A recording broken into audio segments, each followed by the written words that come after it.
বাস্তবায়িত করতে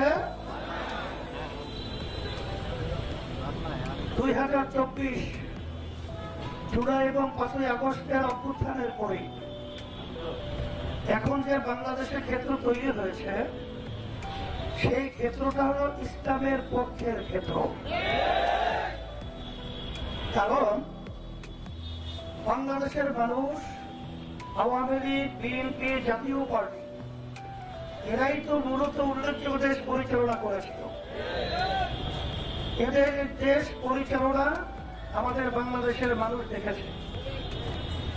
আল্লাহ রাব্বুল আলামিন বলেছেন, যে জাতি নিজের ভাগ্যের পরিবর্তন না করে ওই জাতির ভাগ্যের পরিবর্তন আমি ঘটাই না বা করি না। এখন যারা দেশ 53 বছর পরিচালনা করে আমাদেরকে যে উপহার দিয়েছে, নতুন ভাবে এরা আবার ক্ষমতায় আসলে আমাদেরকে নতুন আবার কি মধু খাওয়াবে, এটা কিন্তু এখন বাংলাদেশের মানুষ বুঝবে। এর জন্যই পরিবর্তন দরকার আছে না নাই?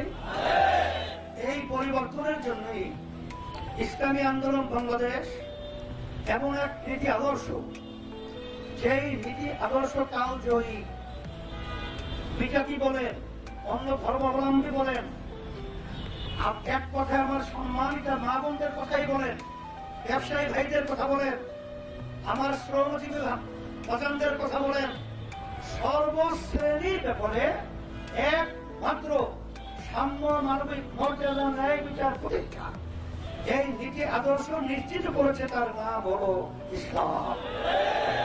আমি অত ব্যাখ্যায় যাব না, তবে দুনিয়াতে শান্তি, আখিরাতে মুক্তির লক্ষ্যে আল্লাহ রাব্বুল আলামিন সৃষ্টিকর্তা যে নীতি আদর্শ আমাদের জন্য দিয়েছেন, এর বাহিরে যদি কেউ শান্তি তালাশ করে কোনদিন পায় নাই, কোনদিন পাবে না।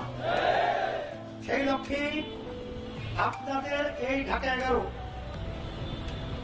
আমাদের ইসলামী আন্দোলন বাংলাদেশের কেন্দ্রীয় যুগ্ম মহাসচিব হযরত মাওলানা মাসুদুর রহমান ফজলে বাড়ি মাসউদ, সে আপনাদের সামনে একটু আগে আলোচনা রাখছিলেন।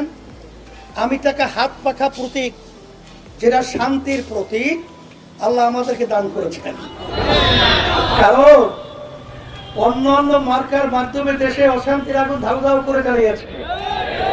এই অশান্তির আগুন নিভাবার জন্য হাত পাকা প্রতীকের বাতাসের মাধ্যমে এই দেশকে ঠান্ডা করতে হবে, অসুন্দরকে সুন্দর করতে হবে, আর যেন মায়ের কোন সন্তান হারান না হয় সেই পরিবেশ তৈরি করতে হবে।